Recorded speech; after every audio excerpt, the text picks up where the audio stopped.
Welcome to the Papa Culture Show, Papa Culture, where we dig into the crossroads of popular culture and the occult. And I'm your host, Jason Winslade. This is my co-host, Lilith Dorsey, and we are two old friends and old witches and magic people talking stuff about the pop culture. And we have this has been our second season. We did a sort of a brief mini micro season in 2020. We had 5 episodes. This season 2 we started I want to say last fall, and we've done almost, or it's going to be 20 episodes that will then complete the season. 20 episodes of 30 to 35 minutes in length on YouTube in the pop culture list, and there's just a lot for you to watch. And if you haven't seen those back episodes, there's plenty of time to catch up. And in the intervening months, we might turn that into audio only podcast, so you can listen to that as well. There's so many things that we're going to work on, so that when we come back this fall for season 3, it'll be bigger and better than ever. But our season finale is going to be a 2-parter. This is the first part of 2 parts on tarot and pop culture. Now, well, I mean, it's not really 2 parts. It's 2 shows about tarot. yes, well, but it's of a theme. It's of a theme. I mean, okay, yes. You know, we could do an entire series just on tarot and pop culture. Of course. The crossover is so vast. But we decided to, well, there's a couple of things that inspired this. One is the fact that, well, it's omnipresent. It's a, as they say in social media, there's evergreen content. But there was tarot. Yes, right. But there was a film that came out, was it last month, that was it just called Tarot, this horror movie? Yes. And it was horror movie. There's all, because these things show up in horror movies and it's usually really awful. Sure. But what I found funny about that, and I read the reviews, and of course the movie was but everybody hates it. That's what I heard. But one of my favorite things about it, though, was that they filmed this promo where they had people dressed up like the tarot characters, and they had them. There was giant sized tarot cards in the movie theater with a black background, and the actors would be in there and then jump out at people, and it's like, oh, it's the Hangman, That would be an upside down but yes. No, there's a few of, I can't remember. There's a promo out there. It's pretty hilarious. The people are like getting freaked out by like tarot cards jumping out at them. Well, that happens though. Like it's more of a metaphorical kind of thing as opposed to a literal thing. Well, but there was that one time when I was reading the top deck and was tripping balls back in the 90s. But that's a whole other story. I want to say there had to be at least one time where I threw one at you, but that's a whole nother story as well. Fair enough. So that happened last month, but also the main reason why it's good timing for this season finale 2-part tarot episode is the release of a brand new book. Tell them, Lilith. My new book is coming out it was supposed to be June 8th, but I think now it's going to be closer towards the end of June. But it's Tarot Every Which Way. So hopefully when you're watching this out in the cyberverse, it will be time for you to actually get your hands on a physical copy. But you can pre-order it right now. You can go anywhere. You don't have to go to some specialty thing. If you want to, you can. But it's also available from Barnes & Noble and Amazon and all of those places like that. So it was definitely a labor of love. It deals with everything having to do with tarot for every kind of witch. So I hope people check it out. So yeah, that's good. I'm looking forward to seeing that book, reading that, and getting all the insight from that, because you are a very experienced tarot reader for many years. Yeah, I realized this ahead. morning. I've been a professional tarot reader for probably 35, 40 years. So I've been doing this for a long time. And I do a fair number of readings, you know. I mean, it's not just something I pick up once in a blue moon. I do a lot of readings for myself and for other people. And I'm not a professional tarot reader, although I do own a few decks, and I have done a few readings. And there was even one time in the 90s where someone actually paid me to do a card reading in New Orleans. So, you know, I guess I got some cred there, I guess. Um, the theme for these two episodes, we decided to this episode is going to be on pop culture in tarot, and the next episode is going to be tarot in pop culture, although it's very specific kinds of pop culture. Because again, you know, we could talk about tarot in any number of pop culture manifestations, but we'll have some specific things that we'll get to then. But today we are going to talk about tarot with, you know, with pop culture themes, and we'll have a special guest on in a little bit. But I wanted to show at least one of the ones that I've been really into lately is this Buffy tarot deck. Is that the new one? It is the new one, newish one. It came out, I want to say early this year, like in January. Mm-hmm. Yeah, and it was written by Casey Gilley, and illustrated by Carl James Mountford. Now, those of you who have, you know, who are huge Buffy fans, who read some of the comics, Casey Gilley is actually a comic writer and has done a Buffy series for Boom Studios, who has the license now. And her thing was, I think it was called The Last Vampire Slayer, and it was a sort of an alternate universe Buffy where she's in her 50s or 60s, and she's a watcher. And it's actually one of the better series that they had out there. It's actually some really interesting stuff. And Casey Gilley is known, she's a comic writer, but she's also done decks for a bunch of different pop culture properties. I think she's done, just rattling off a few, I think Beetlejuice deck, a Oh, Dark Crystal deck, Stranger Things deck, um, nice. and Lord of the Rings, few others. But ever since tarot has become this like sort of, you know, property thing, there have been versions of tarot that address these properties. So like, and she's also done a Marvel one. There's several Marvel superhero decks out there, and I remember when this started to become a trend, and I want to say it was, you know, mid 90s or so. It was like, oh yeah, there was a Simpsons deck. That was I think one of the first pop culture decks I saw. That's Um, great. but there's so many of them. And what's interesting is that with the Buffy thing is that some years ago there was a Buffy deck in development, and I remember seeing the artwork from it. Yeah. And it was Rachel Pollack, who was again another comic writer who did amazing tarot decks, was known for doing the Vertigo Tarot, the Sandman Vertigo Tarot. I think we might see some of that later. I loved Rachel Pollack. Yeah, They used to be part of the Esoterico Tarot Collective that I was part yeah, of in Brooklyn for yeah. years. So it was great. Rachel Pollack was absolutely genius and a giant in the field. So she was working on this deck that was unlike this one. Was the conceit of it was that it was a tarot deck that would have existed in the Buffyverse, and so Oh, okay. there was this mythology around it, and it was very esoteric. It was really interesting, and I think ultimately in the end they had to pull it because there were some licensing issues, so it never came out. Although maybe, I don't know, maybe someone has a version of it out there Oh, somewhere. I wish I had known that. I would have talked to them about it when we were at the thing together.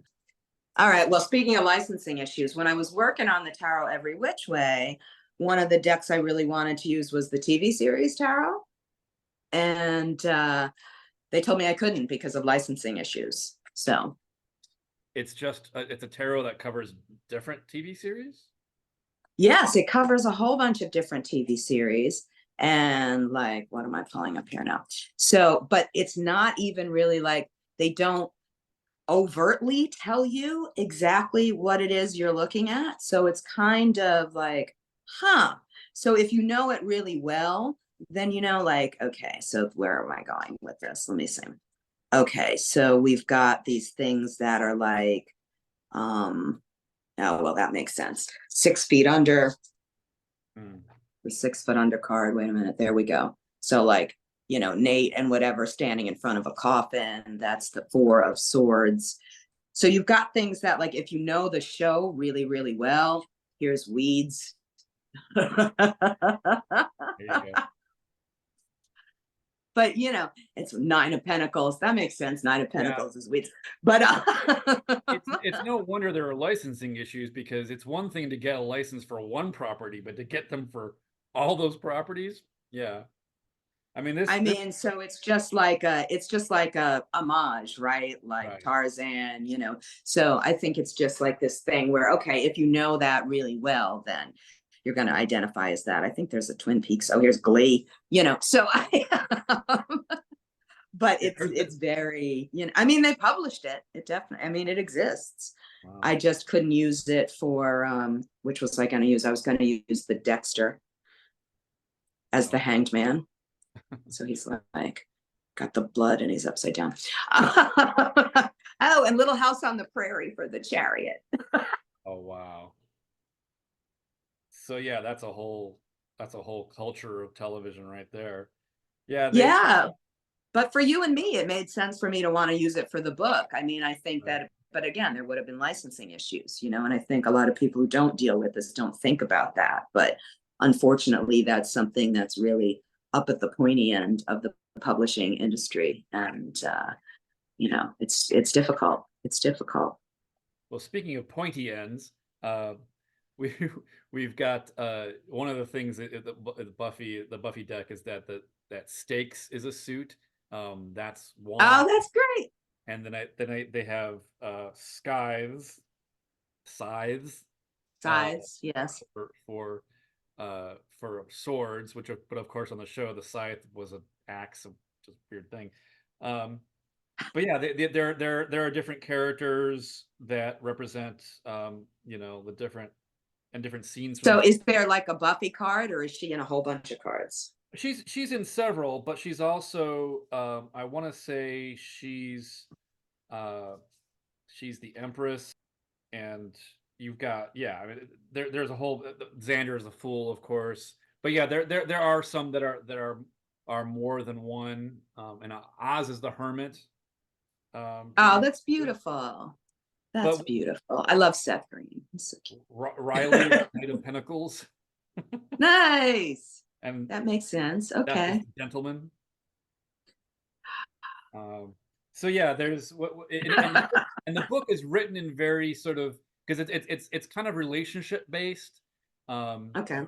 and it's the book is written in a very Buffy speak kind of way, that with that little bit of snark to it, and so it's entertaining. This is one of my favorites. It's the world card is Buffy with her Class Protector Award from the end of season 3.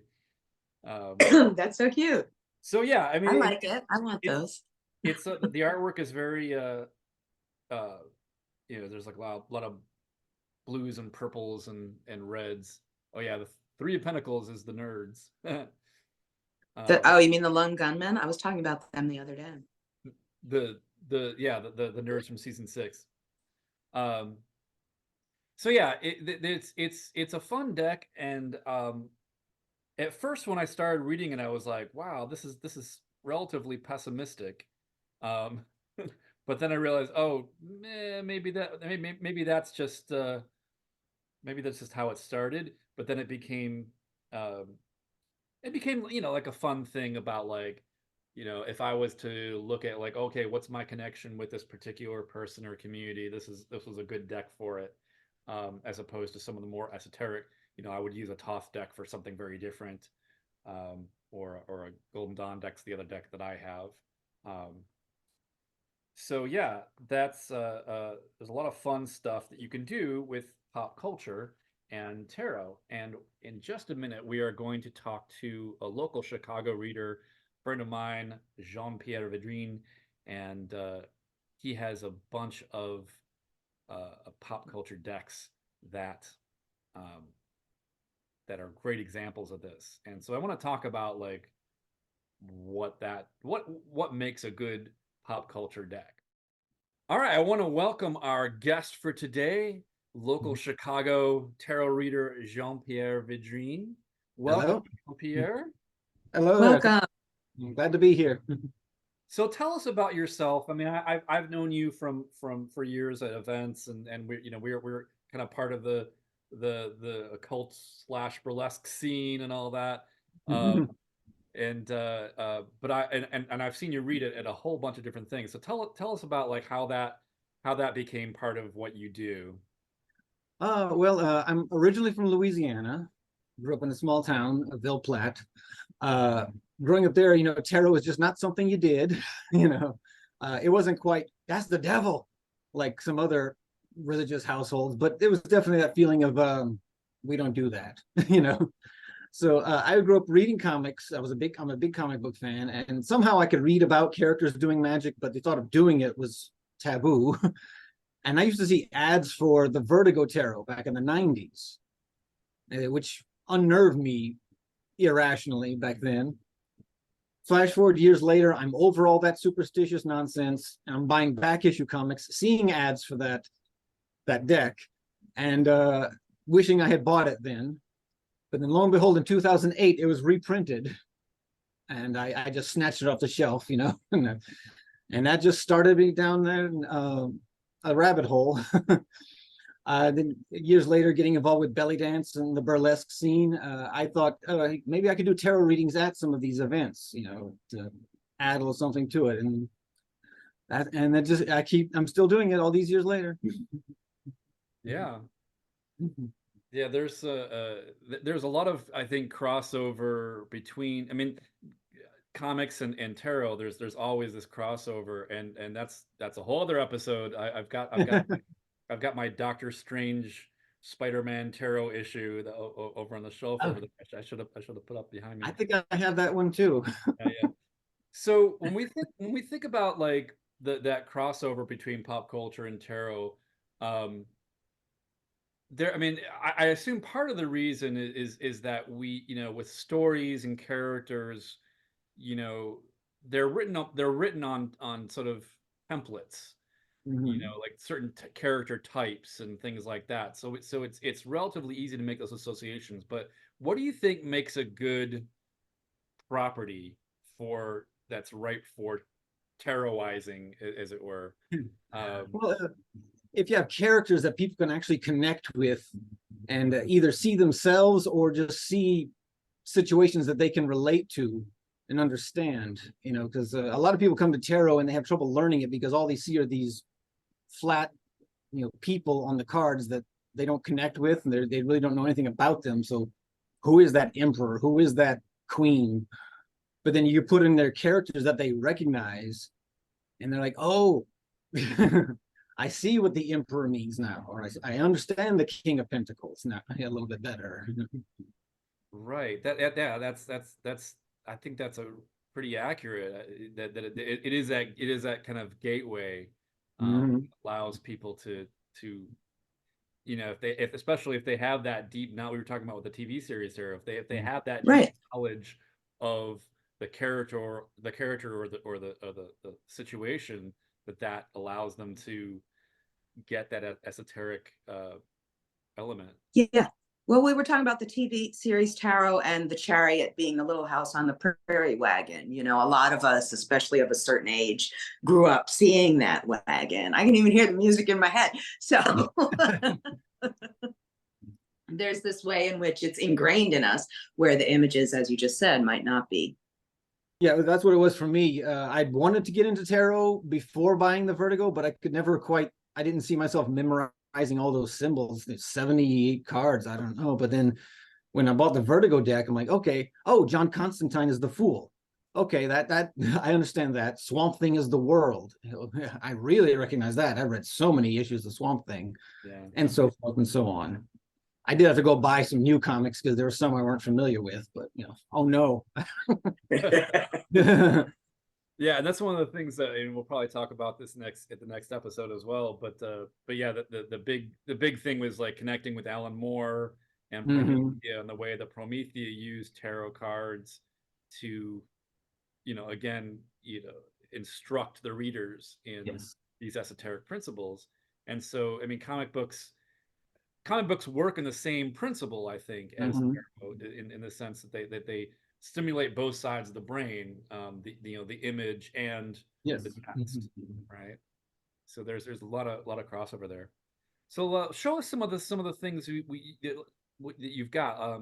Do you have some of the Vertigo deck with you that we can Vertigo? Yes, get a couple of those cards. So now the artwork is very stylized for that. Yeah, it's Dave McKean.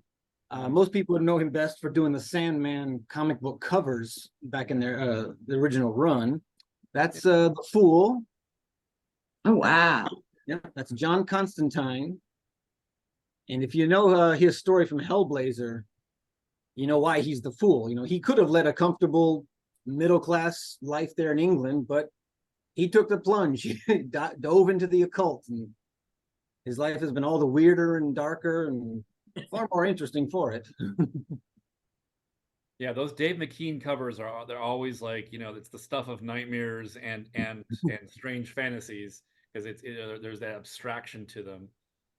So I could imagine it's reading those. It's a really different experience. Oh yeah. And of course, death is death. Death is death. Speaking of the endless, is Delirium. There we go. As Temperance. And that seems a very odd match, but if you know her story, how she used to be Delight until she turned her powers on herself, and then she became Delirium. So that's why she's Temperance. Yeah, I mean, these are like kind of deep cut things where like, even the casual Sandman fan, knows that Delirium has this Tori Amos look to her and everything, because based on Tori Amos. But you wouldn't tell that from that card, because it's Dave McKean abstractions. Yes, it is very much for the people who are, I think, who are deeply entrenched in that world. Yeah. So it's esoteric in more ways than one. Yeah. So what are some other decks you got for us today? Let's see, I have because you had requested it, I have the Universal Monsters Tarot. There we go. That was a deck that as soon as I saw it, I pre-ordered it. Usually I think about it a bit more, but that one I just had to get right to. See what we got there. What's a good example? Let's see. Oh, the very first one, the World, which is just the old Universal logo. Oh, that's great. Yeah, remember the airplane flying around the world? Yes. And I love it. there's a little bit of a deep cut. That is Justice. That's Raoul from the Phantom of the Opera, the silent movie. Oh, wow. Nice. Not Raoul, the Persian, excuse me. And it's Justice. Nice. Yeah, and another Phantom of the Opera. Wow. I think that is as old as they go for this deck. They typically stick with the ones from Dracula on. And if you this one, they've renamed the suit. It's claws instead of swords. Oh, I like that. I usually take issue when they rename it, but if it's not too out there and hard to understand, it's okay. Yeah, Temperance again. This is Larry Talbot. Before becoming the Wolfman, or actually sometime after coming to terms with it. Nice. Oh, I like that. That's Temperance. That's great. So who is Dracula in that deck? Is he the Emperor? Is he? He's the Emperor, actually. Yes. I don't know if you see my T-shirt here. Oh yeah, that's great. And it is the Emperor there. This shirt actually predates the deck. So yeah, we have these archetypes from these films that we can then apply to to the archetypes and the cards. What about that you have a classic Hollywood? It's not the Yes. monsters, but it is. Yeah, I want to see that. Hollywood. Yeah. Yeah, this was another one I discovered online, independently created by a man named Chris Leach. Now, this is one, he also renames doesn't so much rename the suits, but instead of saying swords or wands, etc., he'll have like a studio there. Like, here's white heat. Oh, wow. James Cagney. And it's got the Warner Brothers logo there. Nice. And honestly, it's a little hard to know which is what without the guidebook on hand. So that's a small issue with it. But other than that, I like the deck so much. Like, here's Strength, which is all about the cereals. But he chose the perfect image of Tarzan right in the center there for Strength. I don't know if it's too visible there, but you see Tarzan wrestling with the lion. Yes. Yeah. And a maiden as Jane, I guess. Yeah. And some of them are maybe a little less obvious, like this Dark Victory that I love where she's losing her sight. I love that movie. Yeah. Fantastic. Yeah. Wow. Yeah, All right. Reading the guidebook, the man's clearly a huge movie buff, and Casablanca. yeah. Nice. Beautiful. Yeah, those are really interesting cards. I mean, the correspondence isn't super clear, but Yeah, it takes a lot of practice and sometimes knowledge of the movie. So if ever someone Yeah. did this for their reading, I have to really refamiliarize myself with it. I think it's fascinating. Maybe because I'm an old movie buff and a cinema studies person and stuff like that. But I think it's fascinating. But I could see where you would need some depth of knowledge in order to understand what was really coming across there. You know what I mean? Because a lot of people might not have those references. Yeah. When you do readings at the shows, which decks do you use, or do you like have a bunch of different ones and have people pick, or? Well, if for a show, if that has a theme, I might choose a deck that fits in with that theme. Otherwise, I choose maybe a general one that wouldn't take a whole lot of explanations, the individual cards. Because that's part of the thing when you're reading with someone is that, like any kind of pop culture thing, you need to know your audience. Yes. And that making sure that you have that shared language. Yes. In order for that to really work. So say if you were reading maybe at like a, I don't know, like a convention or something like that, like a fan convention or whatever, you might be more likely you might have a better response in those kinds of areas. Do you read for yourself with any of them? Yes. Yeah. Sweet. If I'm leading up to an event, I'll probably stick with a particular one to refamiliarize myself with it. Or if I'm just in a mood, I'll choose a theme that suits the mood. What's your I favorite? like that. What's my favorite? They say your first is your favorite, and it's still the Vertigo deck for me. Right. Nice. And what's your favorite to read for people? Oh, I don't know if I have one. I mean, like you say, you know the audience. So if I choose just the right one for a particular day, that particular event, and people get it, then in the moment, that's my favorite. Well, yeah. Do you have an example of that happening, where you chose the right deck for the right audience? Well, I did around Halloween. I was doing a number of horror themed events, and people really dug the Universal monsters. I was actually at an event. It was a month-long thing called Frankenstein's Mad Science Cocktail Lab. It was through Chicago bucket listers, Great. And people really got that. Of course, they were there doing weird cocktails that had like candy eyeballs and things in them, So. That's great. I love that. Yeah. So how do people get a hold of you if they want a reading, Jean-Pierre? Yes. Well, you can email me at jpvtarot@gmail.com, or find me on Facebook, JPV Tarot, or Tarot Readings by Jean-Pierre. Look just about all the socials. Just look up JPV Tarot, and you'll find me there. All right. So if you want to get a reading and you want that you know, classic Hollywood, you know, sense to it, then contact Jean-Pierre. So yeah. So once again, thanks for joining us, Jean-Pierre. I'll see you out there in the circuit, and Yeah. I'm sure we'll cross paths soon. All right, so we'll catch you next time. Thanks once again for joining us, Jean-Pierre. And Thank you. Thank you for having me. so I wanted to dig out my aforementioned Spider-Man and Doctor Strange Oh, that's Marvel team up fantastic. tarot issue. Wow.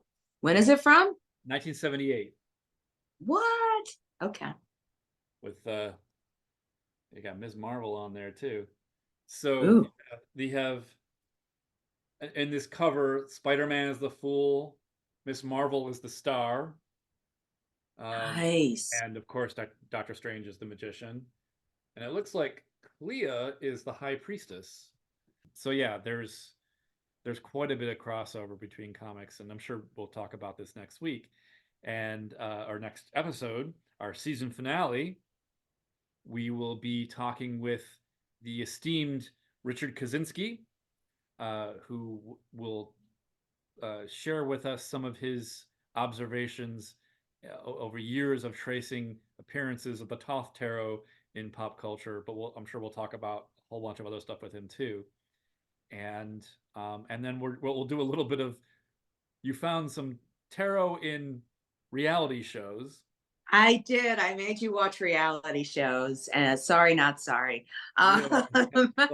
It's a guilty pleasure for a lot of us, you know, and I've noticed a real resurgence, especially of late, not just of tarot, but the occult and witchcraft and things like that in reality TV. So I thought we'd take a little look at it and see what happens if our eyeballs don't fall out.